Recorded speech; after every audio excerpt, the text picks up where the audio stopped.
Welcome, everyone, to What to Watch Live, the show where we discuss the best in TV and entertainment this week. My name is David, and today I am joined by my fellow Xfinity editors, Quam, Audrey, and the cilantro atop my fully loaded nachos. It's Scott.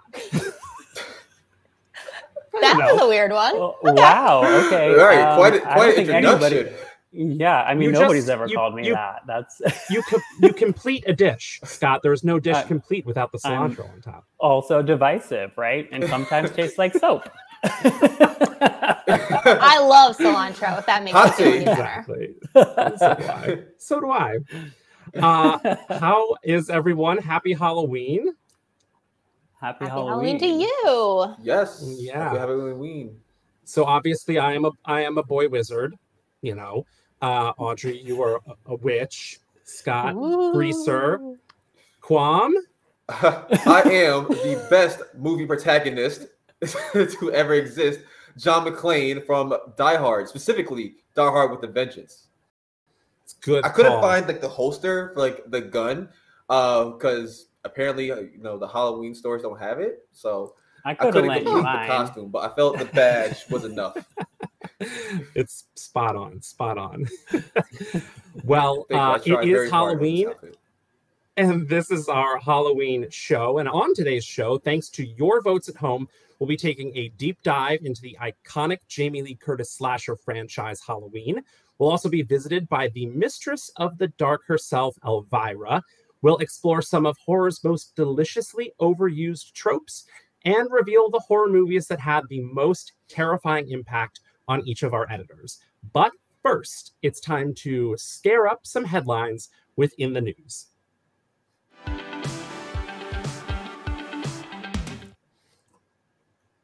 New York Magazine's The Strategist recently published its list of the 13 best pop culture Halloween costumes for 2021. And among the best costumes on their list are Kim Kardashian's all-black bodysuit from this year's Met Gala. Simple. Cozy. I love this comfy. one. Love it. Very effective. And I know, I've said this to you already, David, but this works really well because you can also use it the following year as Noob Saibot from Mortal Kombat. So you're getting a lot of bang for your buck here. That's true.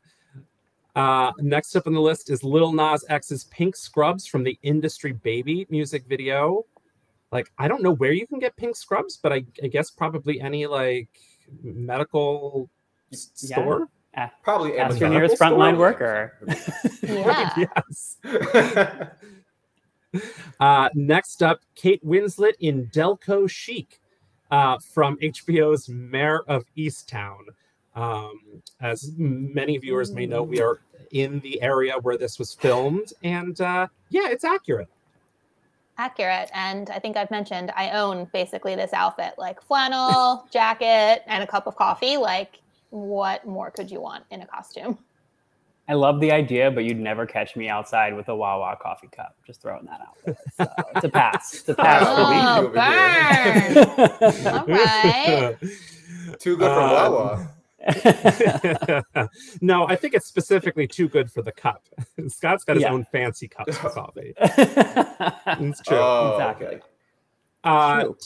Next up, we've got two Nicole Kidman looks from HBO's The Undoing and Hulu's 9 Perfect Strangers. I would imagine you won't be able to find a green jacket like that anywhere, thanks to The Undoing. That was a big deal, right? Yeah, probably. I mean, maybe a thrift store. That's where all the good costumes come from anyway. True story. That's true. And just do your best worst Russian accent and you'll be all set. Oh boy. That was a doozy. Next, we've got probably the easiest costume on this list, which is Olivia Rodrigo from the cover of her Sour album. It's just stickers. Yeah. Get yourself a toddler and you'll learn this every day of the year.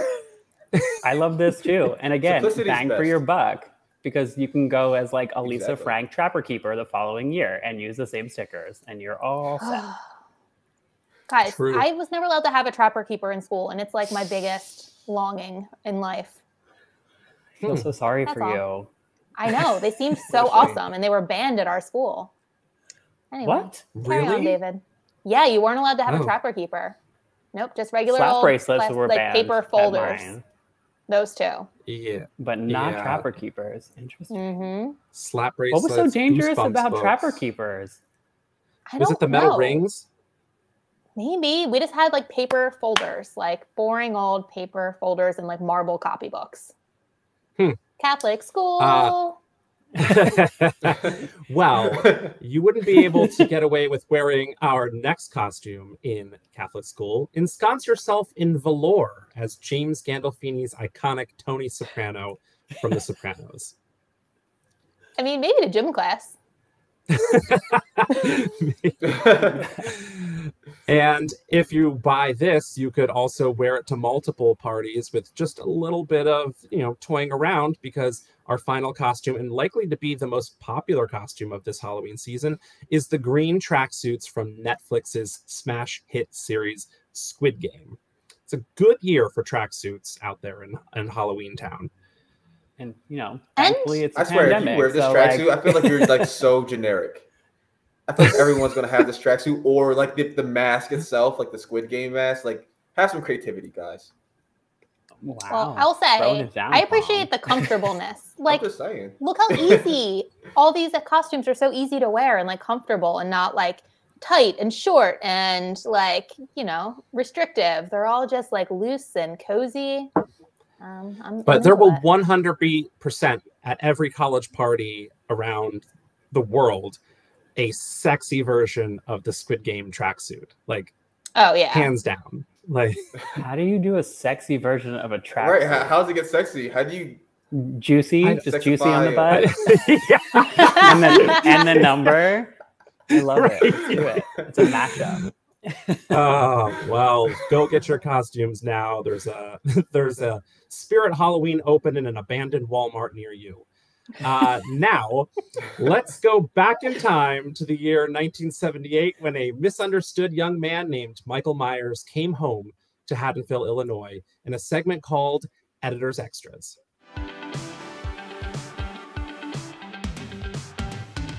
2 weeks ago, the What to Watch Live fans at home voted and demanded that we binge watch all 12 Halloween movies for a terrifying exploration of Jamie Lee Curtis's iconic slasher franchise.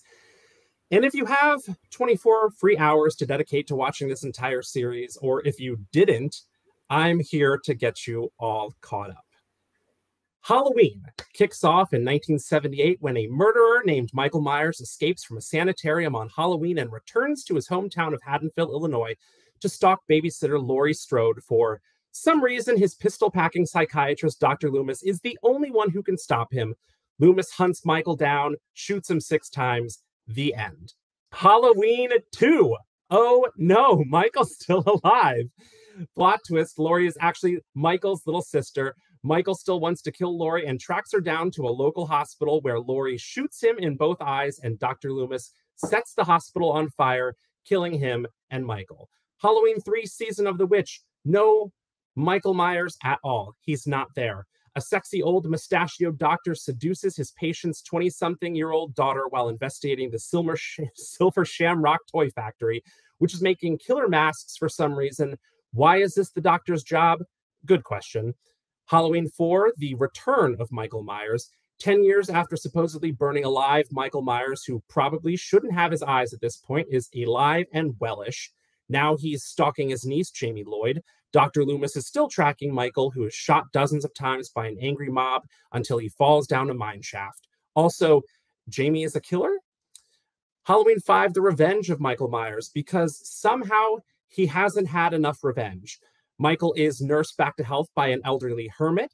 He now shares a telepathic link with his niece Jamie, but still wants to kill her. Dr. Loomis helps lock Michael up in prison, but LOL, he escapes again. Halloween 6, the curse of Michael Myers. Michael Myers and Jamie are abducted by a cult. Paul Rudd thinks Michael is immortal because of a curse that requires him to kill his entire bloodline. So Michael escapes the cult, kills the remaining family members of the Strodes, including Jamie. And of course, Dr. Loomis is still here. This movie is atrocious. Halloween H2O, the one with LL Cool J, Josh Hartnett, and Michelle Williams. Dr. Loomis is finally dead after neglecting all his other patients for the last 20 years, but Laurie Strode is back. She's the last remaining Strode. Michael wants her dead. Instead, she decapitates him with a fiery axe, and that's the end of the series. Just kidding. Halloween Resurrection, the one with Tyra Banks and Busta Rhymes. Turns out Laurie didn't kill Michael Myers. She killed an innocent paramedic who had swapped clothes with Michael because, of course, she did. Michael finally kills Laurie before turning his attention to a group of college students on an internet reality show. He kills most of them before being electrocuted himself. Halloween 2007. Rob Zombie reboots the franchise from scratch. It's the same as the 1978 movie, but different. Michaels dies, but he doesn't. Halloween 2, 2009, Rob Zombie's sequel. Michael is still chasing Laurie. They have some sort of mental connection. Michael kills Loomis. Laurie kills Michael. Laurie wears Michael's mask. Laurie is the new Michael? We'll never know because it's Halloween again, but in 2018. But Halloween is not a sequel to Halloween Resurrection, and Halloween is not a sequel to Halloween 2, 2009. Halloween is a sequel to Halloween from 1978, and it essentially undoes the absurdity of every other sequel. Jamie Lee Curtis is back as Laurie Strode, who has lived in her own personal Home Alone house for the last 40 years, waiting for Michael to return. And he does. Laurie teams up with her estranged daughter and granddaughter to kill Michael. Spoiler alert, it doesn't take. And Michael is back in the brand new movie Halloween Kills, available right now on Peacock. The end? I don't know. Scott, as our most passionate horror aficionado, you explored the Halloween franchise's most brutal, creative, and absurd kills. What do you have for us? I 100% did. And plot twist, David, it doesn't end with Halloween Kills because they already said that they're going to do another one here. Now, I was going to ask how many kills you guys think are actually in this franchise, but I'm going to just go through it for you. So, Halloween, 1978, 7 deaths. Not that bad for, starting off a franchise. It's pretty solid, right? And then the most brutal kill, in my opinion, again, this is just my opinion, Bob Sims. So he gets stabbed in the chest and pinned to a door, which is like super fun. Like, could you imagine being like stabbed and just hanging there, like dying? He also has the worst glasses in the franchise, and they're the ones that Michael Myers puts on over the ghost, like blanket thing that he wears when he goes to strangle the other girl with the telephone cord, which is A+. Halloween 2, 1981. You can't have a sequel without upping the death count. So they pushed it up just a little bit, 10 deaths in this one. And the most brutal, in my opinion, is Nurse Karen Bailey, who is drowned and scalded in a boiling hot tub. Her face is basically just like pushed down into this boiling water. She keeps being brought up and little bits of her skin are falling off. And it's just glorious. Like the best facial you can really get. Honorable mention in this one, another nurse gets a hypodermic needle to the temple. This one is a little bit odd because it's really, really close up and they show the needle going in, and there's a lot of people that have issues with needles, so I can see how that would bother them, but there's nothing in the needle. So it's like, what did he actually do here? Anyways, that's why I got honorable mention. Moving on to Halloween 3, Season of the Witch, 1982. This one bumps up the kill count to a shocking 21 deaths. That's a lot of deaths. The most brutal, or at least the most impactful, in my opinion, is little Buddy Kupfer. He's got this silver shamrock mask, and if you're not familiar with the plot, basically the masks are triggered by a commercial that is on television, and it activates this little chip in the back, and the masks start melting down on their face, and all sorts of glorious things come out, like snakes and roaches and stuff. So you can get a little sneak peek here. It's safe for work, obviously, but look, he does not look happy to have that mask on. It's definitely not comfortable. Halloween 4, The Return of Michael Myers. This one, 19 deaths. The most brutal is actually one of the ones that happens right out of the gate. So the poor attendant that is in the, like, what do you call them? Ambulance? That's the word I was looking for, ambulance. The little car that carts people around that are sick. Anyways, they're pushing Michael Myers around, and there's 2 attendants in the back. Unfortunately, attendant Jay Black gets the worst of it. He gets Michael Myers' thumb straight through the forehead. I'd really like to know, like, what his forearm workout is that allows him to do that, because, as a rock climber, having that type of finger strength would be really helpful. Halloween 5, The Revenge of Michael Myers. We got 20 deaths in this one, And the most brutal is poor Mike, who is stabbed in the face with a garden claw. It's a pretty impressive one. I mean, obviously, there can only be one Mike in the franchise here. So Michael Myers was pretty upset that there was another character named Mike. And so just felt the need to take him out. Number 6, Halloween 6, The Curse of Michael Myers, 1995. This one has 17 deaths in it, and it has some of the most brutal, in my opinion, even though it was, to David's point earlier, a very horrible film. The most brutal is perhaps Jamie Lloyd, who is the protagonist in 4 and 5. She had just given birth to a baby, and Michael's not happy about that because he wants to kill the whole lineage. So what he does is he throws her down onto a tractor harrow or a corn thresher. If you're not familiar with that, it has these like little pointy things. And then he proceeds to push her down on it as he's talking to her, and then, wait for it, turn it on so you like see all of this nonsense going. It's a lot. There's a lot of blood squirting out everywhere. It's a whole thing. Anyways, in the director's cut, there's another honorable mention kill for this one, and that is a doctor towards the end that Michael smashes his face through metal bars. In the original, he just like hits him with it and he eventually dies, but in the director's cut, you actually get to see the face in 3 parts go through those bars, which is in and of itself an achievement. Halloween H2O, 20 years later, 1998. A pretty low death count here, 7, kind of taking it back to the original. The most brutal, in my opinion, is Sarah Wainthrope, who is Michelle Williams' best friend. She gets stabbed in the leg and then tries to escape via a dumbwaiter. Michael Myers slices the rope in the dumbwaiter, which then falls down on her, snaps her leg, so she's now like crawling away, and then he stabs her, surprise, with a knife. And then to make matters worse, he hangs her on a light bulb for all her friends to see, which is really just the icing on the cake. And then Halloween Resurrection, 2002, we got 11 deaths in this one. The most brutal because this is like a pretty horrible film, and actually all the deaths are really terrible. The worst kill is Laurie Strode, who is stabbed in the back several times and thrown from a building at the very beginning. R.I.P. Laurie, who eventually comes back. Halloween 2007.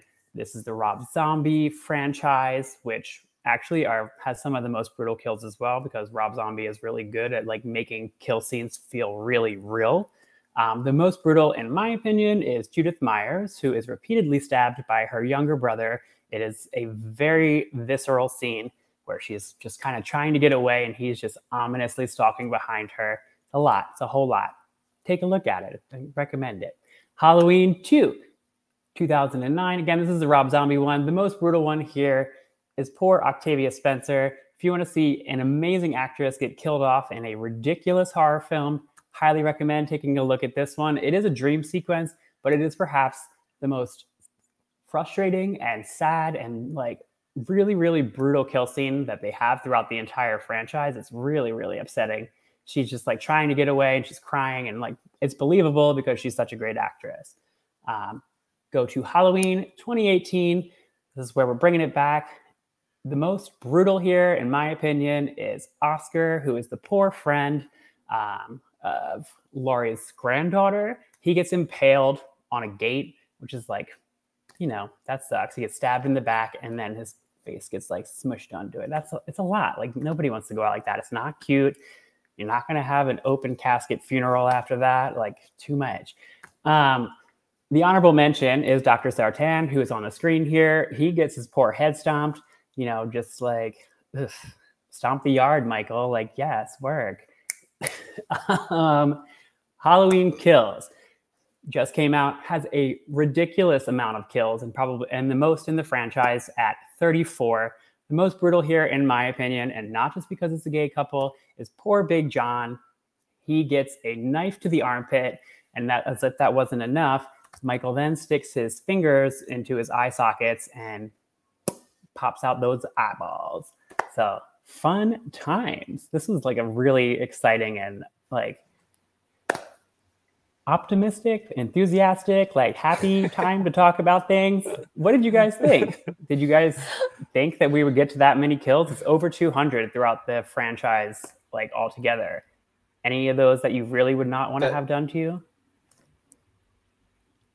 That's a All lot of sound pretty kills. gruesome. Yeah, all of them. I don't want any of the kills done to me. No kills.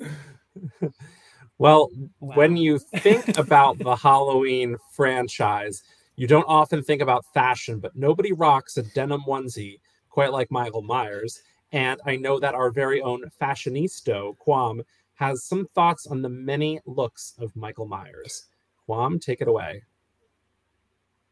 Yes, Michael Myers has gone through so many different changes throughout this throughout the series, and I'm here to break them down all through I call kill fits, and we're gonna rank these fits and see which is the best, specifically the masks, because the masks definitely do change throughout the series. So first, in the worst slash F tier, we have Halloween 3. So this is actually disqualified because there's actually no Michael Myers, and how can we have a Halloween movie without old Mikey Mike? So moving along, we go to Halloween Resurrection. And this one just looks goofy. Michael looks like a stressed out mime who's like on his lunch break and is chain smoking cigarettes. He's just had enough. Moving on to Halloween H2O. I know there's a few masks that have been used in this movie, but what we're going to focus on is the CGI mask, because why? Why would they have a CGI mask for Michael? It makes him look like an alien. He doesn't look human, and that's not Michael. Not my Michael. Hashtag not my Michael. Moving on to Halloween 4. This one just makes Michael look sad. He's just a sad Michael, and I don't like him sad Michael. I need a killer Michael. Okay, moving on to the meh okay / C tier. We have Halloween 5. So this one, while it isn't that great, I think it makes Michael look a little bit more deranged, and I guess that works, since he is, a psychopath. Going on to Halloween 6. This one isn't too bad, but Michael's head just looks big AF. So like he's like a murdering bobblehead just making his way downtown, slashing people up. Going on to the better / A tier, now we're getting into the top of the list, the cream of the crop of the mask. So going to Halloween Kills, the movie that just came out. I don't want to spoil too much, but as you can see on the poster, Michael has a burn mark on his mask. I thought that was a really cool addition to the iconic mask, and he looks even more scarier. Going on to, this is actually a three-way tie between Halloween 2007, Halloween 2 from 2009, and Halloween in 2018. So all these masks are relatively the same, but they do one thing right in that they make Michael's mask look very aged. And I just love that, that focus detail and making it look like, that he's been through some things. And by some things, I mean a lot of murder sprees. So they get a lot of brownie points for making this mask look like it has been through decades of killing. And going on to Halloween 2. So this mask is a mask that mostly resembles the original Halloween mask. There's a slight few variations, but it definitely is the closest to the original mask. But it is not the original mask. And so that leads us to the best / S tier, which is the Michael Myers mask from the original Halloween. I mean, it's the one that set it off, and you can't beat the original. So this is the mask that everyone knows Michael Myers for, and you just can't beat the original. So that is the kill fits, the Michael Myers mask throughout the years. And I just want to know, which one is your favorite mask, y'all? I have some issues with the amount of like changes his eyebrows have gone through on those masks. It's like more than a housewife. Yes. Like, sometimes it's thick, sometimes it's pointed, sometimes it's like got that 90s really thin like girl brow. Like it's too much. Like just calm down, Michael. I love that you said that Michael looked sad. Because he did. He just kind of had like a sad emoji face is what he looked like. A sad mime. Yeah, sad mime. So good. Audrey, you've always got a very keen eye for details in TV shows and movies, and you picked up on a bunch of fun facts about the Halloween series during your binge, correct? Yes. So I'm going to keep this brief because that was a real deep dive into Halloween. I'm just going to give you 5 fun facts, and there's no images. It's just my witch hat talking. So piggybacking off Quam's, the original Halloween script didn't call for any sort of specific mask. It was just a pale, neutral featured man. So I think we all us fans of the franchise know they ended up using like a Captain Kirk mask. But I thought that was interesting that there was no specifics, which it kind of looks that way. Like it's a very bland, pale, neutral man. So we got that. Most of Halloween's cast provided their own wardrobe. Jamie Lee Curtis actually bought her costumes at JCPenney's for under $100, which I love. And fun fact, I'll have you know, you're like, JCPenney, really? If you need curtains, JCPenney is like a really great place to go shopping for curtains still today. So just bringing that in to this Halloween mix. Okay, number 3. John Carpenter John Carpenter completed the entire score for Halloween by himself in only 3 days, like that iconic score that everyone knows. He usually does all of his own music, and for this theme, he really harkened back to a drumming exercise for bongos that his dad taught him when he was a kid. And that's where that kind of sound that everyone knows came from, which I thought was interesting. Hiring Jamie Curtis, this probably isn't too shocking, was a bit of a tribute to horror master Alfred Hitchcock because her mother, Janet Leigh, is everyone's favorite scream queen from Psycho. And this one I just thought was funny, that the movie was almost named The Babysitter Murders, which I get it. But due to budget constraints, and instead of shooting over several days, they decided to just focus on all of the shooting on Halloween night, which is how it became called Halloween. So no to Babysitter Murders, yes to Halloween. So those were just a few random things that I thought were interesting about the franchise. And also an interesting note about the like vagueness of the way Michael Myers was described in the first movie. He was actually just called The Shape. He wasn't even called Michael Myers. He was just referred to as The Shape. Ooh. Yeah. Whoa. Yeah. Ooh. He's a shape. So you can explore every Halloween movie and much more of your scary favorite franchises by saying Halloween Movie-thon into your voice remote, or just Halloween. And next up, there's something strange in the neighborhood. There's something weird, and it don't look good. Who are you going to call? TV Confessions.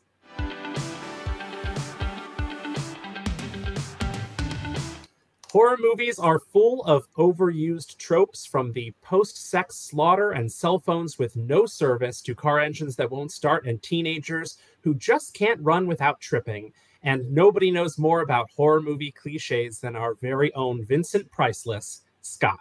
Scott, tell us more about horror movie tropes. I thought you were going to say nobody knows more about running and tripping. Because, like, honestly. So, got to think about, why do people love horror? It's like that thrill of excitement and terror. It's like this sort of primal thing, right? People want to feel it, but they want to feel it from a place of safety. It's sort of like roller coasters, right? And I think good horror sort of encourages the viewer to take a part in the journey, like it's actually happening to them. And I think that's really where character tropes come in handy. It's always someone that you can relate to or like find yourself in. And one of the things that I personally love about queer media and the queer community in general is that we have this sort of tendency to flip social constructs on their head, and horror movie tropes are no exception. So if you take a look in our queer horror destination, you can see that we have some classic horror movie tropes. Example, the final girl, but it's actually a guy, but don't get it twisted. She's still a scream queen. We have a jock here who's actually this really effeminate dude who is afraid of lightning and snuggles up with his best friend, and love that. We have a cheerleader in here who's actually a grotesque zombie. So love, like, we just got to keep it interesting. I am a future network news anchor who's super classy and has almost no fat on her body. I have never seen anyone spend so much money to make a house look this tacky. I've honestly seen more tasteful decor at a Sizzler. Who wears a neck brace like that in 2015? You know, who are you, Forrest Gump? And I am choosing to ignore this verdict. What? You can't ignore the verdict? What verdict? See, this is me ignoring the verdict. Wait, Odin who? Where did you find that? I don't know, the internet. I just Googled blood oath and this is what came up. Thank you for making that announcement that no one cared about. So that was Chanel Oberlin from the iconic Scream Queens. And in case you couldn't guess, that was my, trope, right? So if I were in a horror movie, I would be the diva or the alpha female. I mean, do you guys feel like that fits? I can say it. Yeah, I get David, it. I get Definitely it. fits. Definitely fits. Thank you. I appreciate that. So, David, who would you be then? I think I have a sneaking suspicion as to who you would be, but let's hear it. So the horror trope I most relate to is the wisecracking nerd, shocker, which is probably best exemplified by Jamie Kennedy's character, Randy Meeks, in the movie Scream. I think we have a quick clip of him if you want to pull that up. Oh, now that's in poor taste. What? If you were the only suspect in a senseless bloodbath, would you be standing in the horror section? Well, it was just a misunderstanding. He didn't do anything. You're such a little lapdog. He's got killer printed all over his forehead. Okay. Really? Why'd the cops let him go, smart guy? Because obviously they don't watch enough movies. This is standard horror movie stuff. Prom Night Revisited, man. So there are many variations of the wisecracking nerd in horror movies. He's occasionally the smartest guy in the room, like Randy Meeks. Sometimes he's the best friend and sidekick to the jock character or the leading man. And sometimes he's just a hapless doofus who serves as comedic relief. But one thing that is consistent is that he always ends up dying. And in a horror movie situation, I 100% would be the person who tries to crack jokes in the face of death to keep everyone else calm, but then ends up getting shoved into a dishwasher and burned to death by the local maniac. That would be me. That is... I just figured my dishwasher's always empty because the dishes are in the sink, and he would just punish me for that by shoving me in there. So... Okay. Audrey, do you have a specific trope you relate to? Mine is more what I would want to relate to. And like, I want to believe that I'd be the final girl, right? Like the girl that goes through a lot, but comes out on top at the end. So I think we can roll a clip of Danny in Midsummer, which is kind of displays that a little bit. So let's see.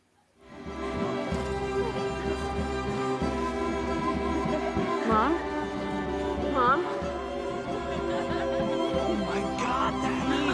Make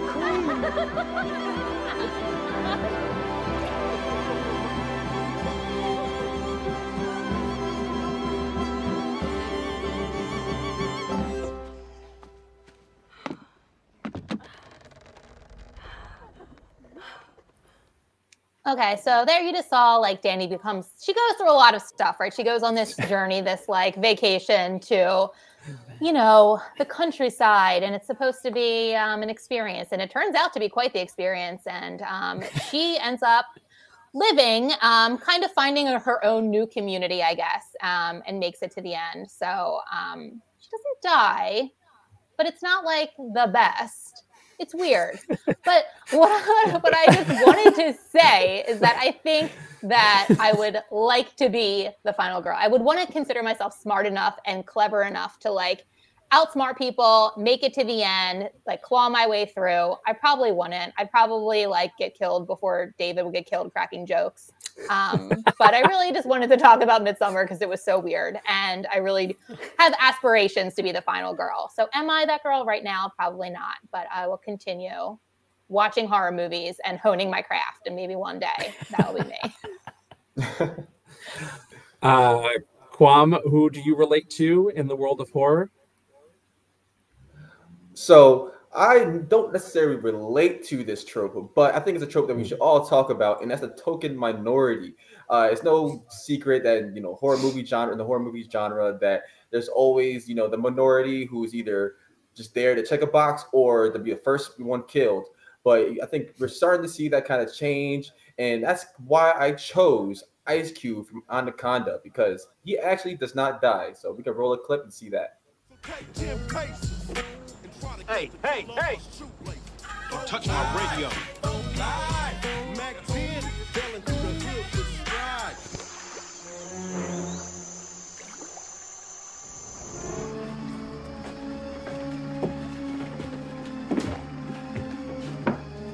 Kind of spooky. Think so? You know where you are? You're in the middle of the jungle. Okay, all you guys do is you question and you criticize.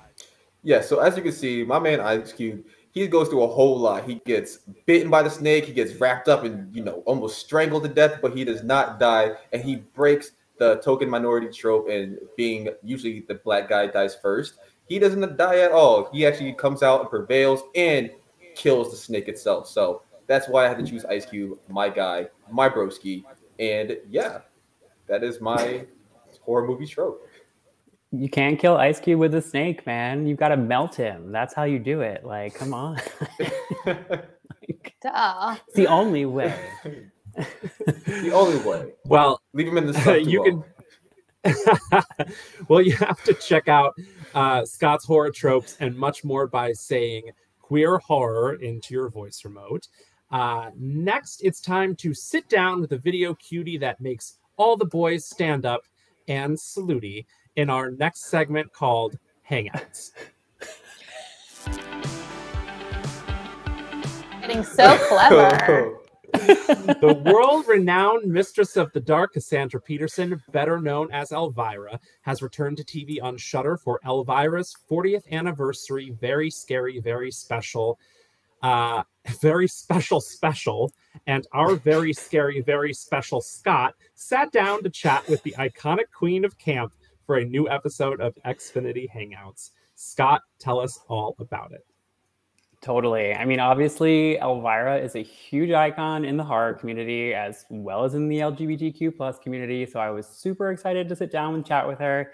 We've got a preview of her new special on Shudder and a little clip of my hangout with the Mistress of Darkness herself. Let's go ahead and take a look. Hello, darling. It's me, Elvira, Mistress of the Dark, and I'm coming to Shudder. Don't miss my 40th anniversary. Very scary, very special, on Saturday, September 25th at 8 p.m. I put the spesh in special, so be there or be square. But if you're square, you'll miss it. One of the movies featured in your Shudder special is the classic House on Haunted Hill, which I know is one of your favorites.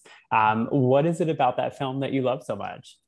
Well, it's the first horror film I ever saw, and it made an indelible demarcation on my brain. I mean, I saw that thing when I was like 8 years old with my cousin, and I was just mesmerized by it. I was simultaneously repulsed and mesmerized. I couldn't get over it. I kept dreaming about it, having nightmares and everything, but I just wanted more. And I forced my cousin to sneak me out of the house and take me to all the upcoming movies that were loosely, and I mean loosely, based on the Edgar Allan Poe poems and stories. So like Tomb of Ligeia and Pit in a Pendulum and, oh my gosh, all of that series, The Raven. And so those became, when I was a kid, that changed my life. It was like, I was into horror from then on. So eventually, you know, it goes in a big giant circle, and I end up hosting horror movies, and they're old and bad, like me, and and they're perfect, you know, exactly the kind of films I love. So I don't know. I started young. I love it. It's also a favorite of mine, honestly. So great choice, honestly. And I'm excited to rewatch it within your special. Well, I saw it the other day, you know, again, of course, when I'm working on my Shudder show, I watched it many times again. And it really stands up. I think it's awesome. I think it's really a good, creepy story that is, I think it is good for kids. I mean, if kids are going to start out on horror, I would say that's their starter kit. Perfect. So obviously I couldn't talk to her and not talk about influential horror, and House on Haunted Hill is such a classic and I love it. So I'm curious though, what movie was sort of game changing for you? Like what was the one that made you either fall in love with horror or scared you the most when you were younger? I'm gonna go ahead and start. Mine is Nightmare on Elm Street 3, Dream Warriors. It's absolutely amazing. We've got a young Patricia Arquette and Lawrence Fishburne. Bring back Nancy from the original film. Arquette has this like really interesting power where she can bring other people into dreams. And this one just has some really, really brutal and memorable death scenes for me. There's this particular moment where a dude is marionetted by his like veins. So like Freddy slices him down his arms and his legs and then pulls them up and uses him like to walk down the halls and then throws him out a window, which is just like crazy. So good. It is really like that has like left, it's an image that is burned into the back of my head. Like it's a lot. But then there's also one of the girls who is like struggling with addiction, and Freddy like turns his finger claws into hypodermic needles, and then all of a sudden you look down at her arm and like she's got these little mouth like suckers that are like pulsating, and he eventually like injects her to death. It's just sad, but yeah, nobody has intense. imagination. The imagination of Freddy Krueger is just like on another level of all. On another level. Exactly. I mean, who else has used Zsa Zsa Gabor in a kill scene? Nobody, only Freddy. So like, let's just keep that in mind.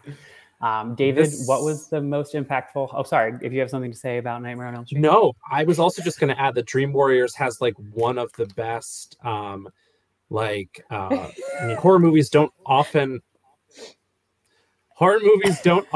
get theme songs or any kind of like, notable song, in the credits or whatever, but Dream Warriors by the metal band Dokken is really awesome, and that's one of the things I love about this movie. Check it out. It's I don't know if it's I know very that. 80s. Yeah, it doesn't ring a bell. We'll pull it up. I saw him perform it in like a basement in Philly. That's what Dokken's doing right now. It was pretty awesome. Amazing. My favorite, or the movie that like really has kind of stuck with me, and it wasn't even when I was a kid, because like these days it's very rare that I'm not vaguely familiar with the plot of any TV show or movie just because of what we do. But in the lead up to my freshman year of college, I totally lost track of pop culture. So when I was invited to a campus-sponsored screening of The Ring in October 2002, I had absolutely no idea what I was about to see. And I've never been in a theater that reacted so vocally and outrageously to a movie. They were falling in the aisles, falling over into each other's laps, like screaming. And normally, like, that would drive me crazy. That's my nightmare movie-going experience. And normally movies don't scare me. But the combination of not knowing what this movie was about and the wild reaction from the audience made it one of the most memorable theater and horror experiences I've ever had. And I was legitimately creeped out just because everyone was. It was just like a viral experience of some sorts in theaters. And like Samara Morgan, the Ring well girl, is just terrifying. And we had not seen anything like that yet. Like, it was one of those first movies that had been made based on a Japanese movie and brought over, and we weren't seeing that like staccato movement, and it was really super creepy. And a quick honorable mention to the very, very graphic 1982 Barbara Hershey movie, The Entity, which is based on a true story and absolutely terrified me as a child. I should not have watched it. There was nudity. It's awful and very disturbing. And it's not even available anywhere to watch. You can't watch it anywhere. No one has it for streaming. It's really that horrifying. So scary for that's TV. Really that's my honest answer, but otherwise The Ring. Audrey, what was the movie that really... Go ahead. Go ahead. Oh, sorry. I was saying The Ring is iconic. I feel like it really started that whole trend of like that ghost girl, like that was going on from like 2002 to like 2009 maybe. So yeah, a lot of ghost girl. Ghost girl. Audrey, the movie stands out to you? Mine does not have a ghost girl, but it has two human girls who are best friends, and it is called High Tension. It's a French horror movie, and it's the most scary subgenre of horror movies to me is home invasion horror, and this is what this is. They go to like the French countryside, to the one girl's house, and they are attacked brutally by a man in a truck, and a lot of like weird twists and turns happen, but that is to me the scariest kind of horror movie. where you are safe in your home, so you think, and then bam, you are no longer safe, but you are still trapped in your home, which should be your safe place. So High Tension, if you haven't seen it, definitely give it a try. It is horrifying. I know Scott has seen it. And make sure you watch it with subtitles. Do not watch the dub version because it's horrible. Yeah, I would definitely... I would recommend this as well. +1, retweet, totally. And the actual movie itself doesn't have that much talking in it. So you can handle the subtitles really easily because there's hardly any talking throughout the entire film. It is just pure tension the entire time. Like at the beginning, there's sort of like some scene setting, but after that, you're just buckling up for this ride. And it is very, very, very intense. And like fun fact, that beginning of it, like up until a certain point is like basically up until the gas station point is essentially the same as Dean Koontz's book, Intensity. Sorry, Dean Koontz's book, Intensity, which High Tension. But yeah, totally recommend this one. It's really brutal. It's not very many movies where you see young people killed off or animals, and like this is like they hold nothing back. It's very crazy. So defo recommend. Yeah, just close your eyes when the dog part happens. Yeah. There was, I don't know if it still exists, a website that was called, I think like doesthedogdie.com, where you could type in a movie and find out if a dog died in the movie to avoid it. Because I know it's really, I mean, who isn't it hard for? Like, if it's not hard for you, you're Michael Myers maybe, but yeah. Quam, your movie that really stood out to you. So yeah, the movie that really stood out to me, and it wasn't because it was like super scary or anything. It was just like a moment in time for like my generation, and that's Paranormal Activity. So similar to David, where The Ring was just had people falling out of their chairs and just going absolutely crazy for this movie.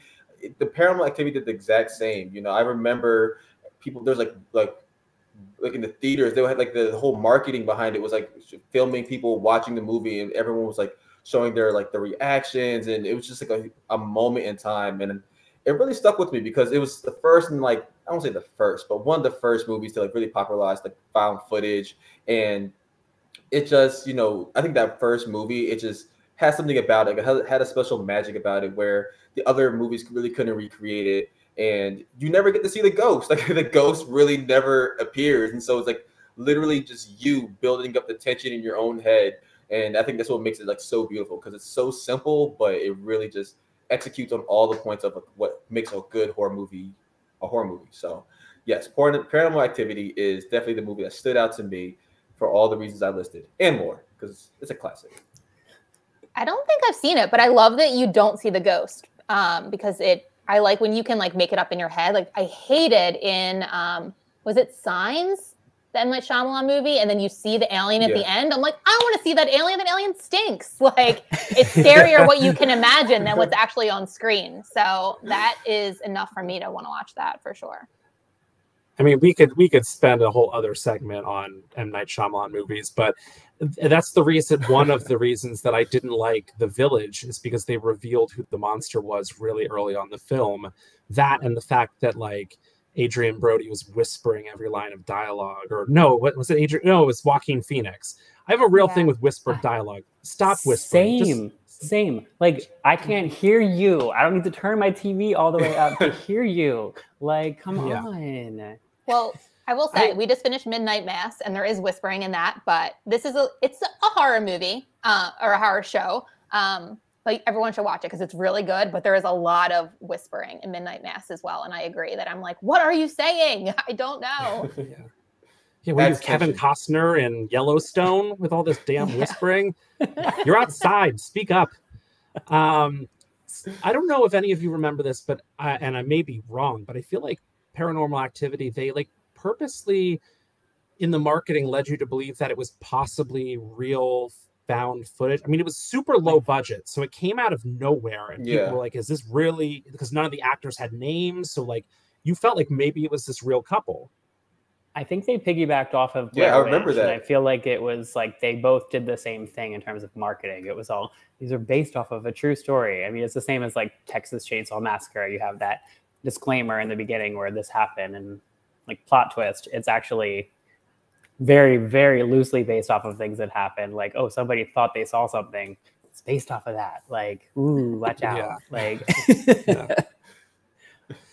Well, if you want to check out more of Elvira on Shudder, Shudder is available on all Xfinity platforms with AMC Plus. So just say Shudder or AMC Plus into your voice remote, and you can watch Scott's full interview with Elvira by saying what to watch into your voice remote. It's a great conversation, and she is awesome. So before we go, we're going to help you arrange your weekend TV watch list with Plan Ahead.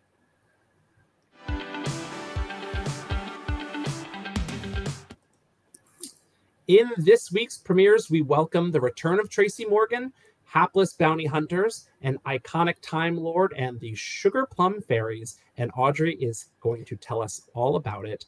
Audrey? Tracy Morgan may be known for his oh hell no, but this is definitely an oh hell yes.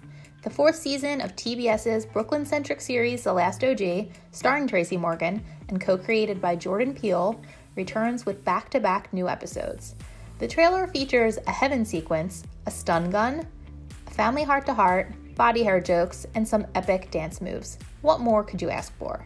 You won't know what hit you. Fran and Jamie are back in Hitmen. They're still best friends, and they're still killing people for a living. Only Murders in the Building had two middle-aged men searching for a killer, but Hitmen puts two middle-aged women behind the trigger and makes you laugh while doing it. Season 2 of Hitmen returns Thursday, October 28th on Peacock. Anna Kendrick said Love Life Season 2 is like a Marvel adult dramedy, and I say, sign me up. This season, Kendrick's Darby takes a backseat to The Good Place star William Jackson Harper's Marcus Watkins, as he finds himself searching for a new romance. This comes as Marcus tries to move past the end of a years-long relationship with a woman he thought he'd be with forever. The trailer for the rom-com's return does show Marcus and Darby briefly crossing paths, so you'll want to tune in for those details. Season 2 of Love Life premieres October 28th on HBO Max. Beam me up, Starfleet! The CG animated series Star Trek Prodigy is the first Star Trek series aimed at younger audiences. It will follow a motley crew of young aliens who must figure out how to work together while navigating a greater galaxy in search of a better future. These 6 young outcasts know nothing about the ship they've commandeered, but over the course of their adventures together, they'll be introduced to the Starfleet and the ideals it represents. Star Trek Prodigy premieres October 28th on Paramount+.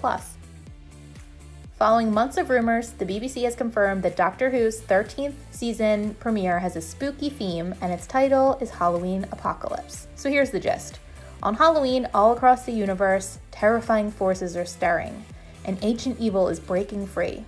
Tune in. Season 13 of Doctor Who premieres October 31st on BBC America. Cookies and cakes and fondant, oh my! The annual foodie favorite, Holiday Baking Championship, returns to fill the snowflake-shaped hole in your heart. The new season of Holiday Baking Championship premieres Monday, November 1st on Food Network.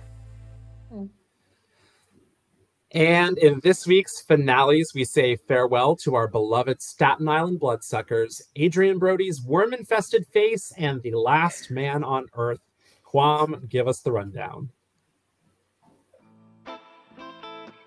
The season finale of the AMC crime drama Kin will be coming this Thursday. Kin tells the story of a fictional Dublin family embroiled in a gangland war. As violence ensues, the family's bond is tested, and the group has remained strong in order to prevail. The season finale of Kin will be available to stream on Thursday, October 28th on AMC+. The horror mockumentary What We Do in the Shadows will also be finaleing this Thursday. Set in Staten Island, this horror comedy series follows 4 centuries-old vampires as they interact with the modern world and with other supernatural creatures. This insanely funny show is perfect for some Halloween laughs. Catch the final episode on Thursday, October 28th on FX. Speaking of Halloween, the horror drama Chapel Week will be coming to a close on Sunday. This series stars Adrian Brody as Captain Charles Boone. After the death of his wife, Captain Boone and his children return to the small town of Preacher's Corners, Maine. However, a dark family history begins to haunt them, and they must confront the demons of their past. If you're looking to get into a spooky mood, this show is a must-watch. The season finale of Chapel Wait airs on Epix on October 31st. Now, if you need some Halloween decoration inspo, make sure to catch the season closer of Halloween Wars. This 4-part series follows 5 teams of cake decorators, candy makers, and amazing pumpkin carvers as they work to prove they're the best at what they do in hopes of winning a cash prize. Catch the final episode of Halloween Wars on Sunday, October 31st on the Food Network. The season closer of Y: The Last Man will be available for streaming on Monday. Y: The Last Man takes place in a post-apocalyptic world where a mysterious cataclysmic event simultaneously killed every mammal with a Y chromosome except for one man. Catch the season finale of Y: The Last Man on Monday, November 1st on Hulu. And that will do it for this week's episode. Huge thanks to Cassandra Peterson, aka Elvira, for joining us today. And an even bigger thanks to my fellow Xfinity editors, Kwam, Audrey, and Scott, for the spirited and spooky conversation.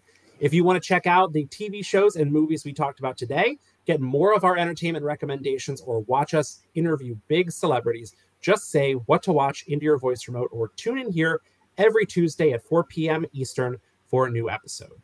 My name is David. Thank you for joining us on What to Watch Live.